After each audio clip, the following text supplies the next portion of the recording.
I'd start off by explaining one of the first sections from when we went on quarantine, which was 12-4, angle measures. Ignore the date. A lot of people had questions about this section, and so I thought I would explain some of the stuff about this section. So we have 12-4 angle measures, and so this was in chapter 12, was still about circles, about theorems about circles, right? And so we start off by learning a new word, secant. Okay, so we had learned about a chord, a radius, a diameter, a tangent line. All of those lines had to do with circles, right? And so we have a new one, a secant, and it's a line that intersects a circle at 2 points. And so it's pretty much like, I have my whiteboard. If we had a circle, okay, as long as it goes to the circle at 2 points, 1, 2, it's a secant line, right? And so if we remember, a radius goes from the center to the edge, a diameter goes all the way through the center, a tangent line touches the circle at 1 point, and a chord touches the circle at 2 points but doesn't go through the circle. So that's really the difference between a chord and a secant. A chord, its endpoints are on the circle, while a secant keeps going, okay? So that's some of the differences there. So now that we have the word secant out of the way, we're gonna learn about a different interior angle. And so if you remember, I don't have my poster, but we learned about central angles, right? And so when we have an angle, I should do this bigger, an angle,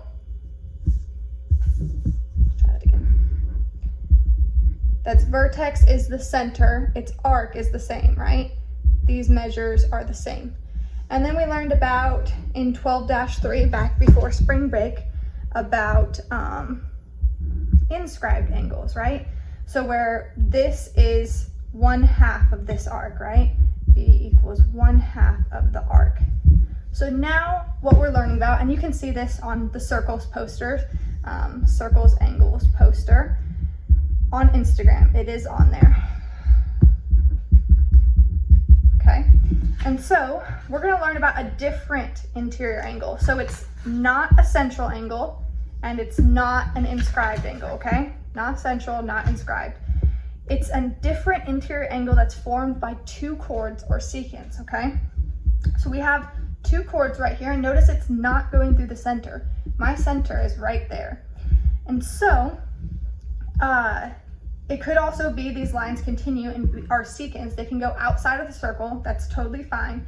But we have this little angle in here. It's an interior angle. It's inside the circle, but it's not on the center, and it's not on the edge, making it inscribed, okay? So I'm gonna call it other, okay? Or an angle formed by two chords. So the way we find this is we have these two arcs right here, right? These two arcs. And we can see that those are across from these angles. And if you look very closely, and I have it scribbled on here, vertical angles congruent. These two angles right here would be the same. And so we use these two arcs that are associated with those, and we do this arc plus this arc, and then we divide it by 2. And that tells me what this angle is. And whatever this angle is, that's also what this angle is, okay? So we have that out of the way, and we could do technically the same thing with these two. We would use this arc plus this arc, add them together, divide it by 2, and I would have what this angle is. And one other way you could check this is, you notice this is a straight line. What do straight lines equal, right?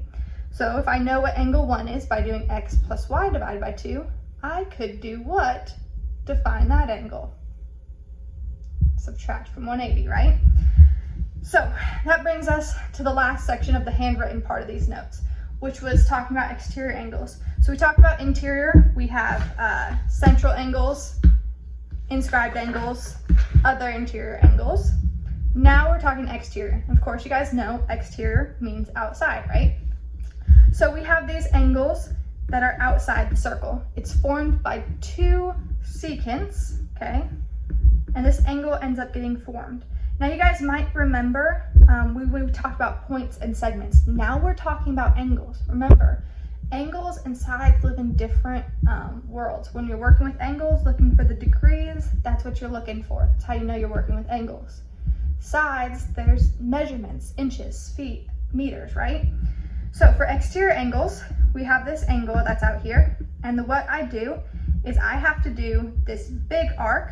Okay, see how there's two arcs that gets formed. This big arc and this little arc. We're not worried about the ones that are outside the angle, okay? We're looking at the two arms of the angle, right? And its butt is outside. So we do the big arc minus the little arc, and then we divide that by 2 to get our exterior angle right here, okay? And if you go on Google Classroom, if you click on the Pearson link for 12-4, it will walk you through every single example problem in the textbook. And I'm gonna flip there real fast, okay? So if you go on Pearson, it will give you the textbook, and it will walk you through each one of these example problems about how to do each one of these, okay? It will give a lot better explanation with pauses for you guys to think about than what I could personally do in a video, okay? So I wanted to actually just really go over the notes with you guys, since I'd never had the opportunity to do that. So that was the angle measures, but 12-4 unfortunately was a double notes day, and really you guys were supposed to get this handout. I already made the copies for you guys and everything, and this handout is about segment lengths, okay? So there was 2 parts of 12-4, and so for segment lengths, remember I told you guys segments and angles live in different worlds. So angles, we're talking degrees. Segments, we're talking measurement, okay? Inches, feet, whatever. And so we have segment length. So our first one is chord. So we have these 2 chords in here. I'm actually gonna zoom this in a little bit for these ones. And these notes are on Instagram if you can't read them. So we have chord. And so with this, I do the 2 parts of the chord, A times B, equals the 2 parts of the other chord, C times D. So you have to actually multiply them. So 2 times whatever, this times whatever. And then we can put those in here, and if we're missing one of these segments, one of these parts of a line, then we can use an equation to solve for that missing part. So that's our first one with chord.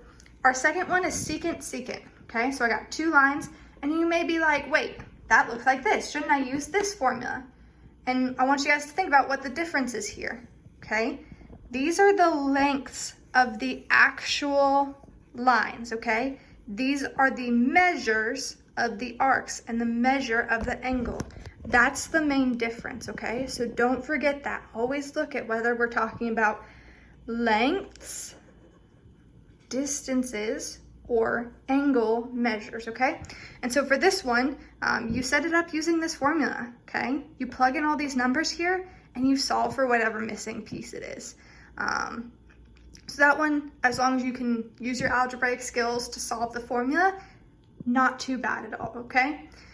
Secant tangent one, this one gets messed up on a lot because sometimes this tangent line goes up. And so it's very easy to confuse C and A.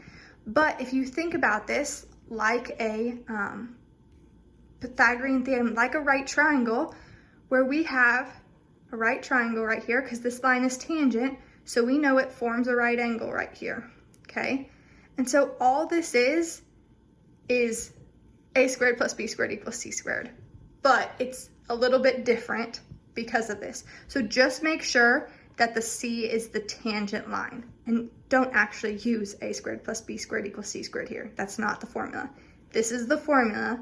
And if we were to actually draw a triangle, we would be able to get to that formula. But we're not stressing about that. The formula is given to us. We can use it as is, as long as we remember the tangent one has to be in that formula, okay?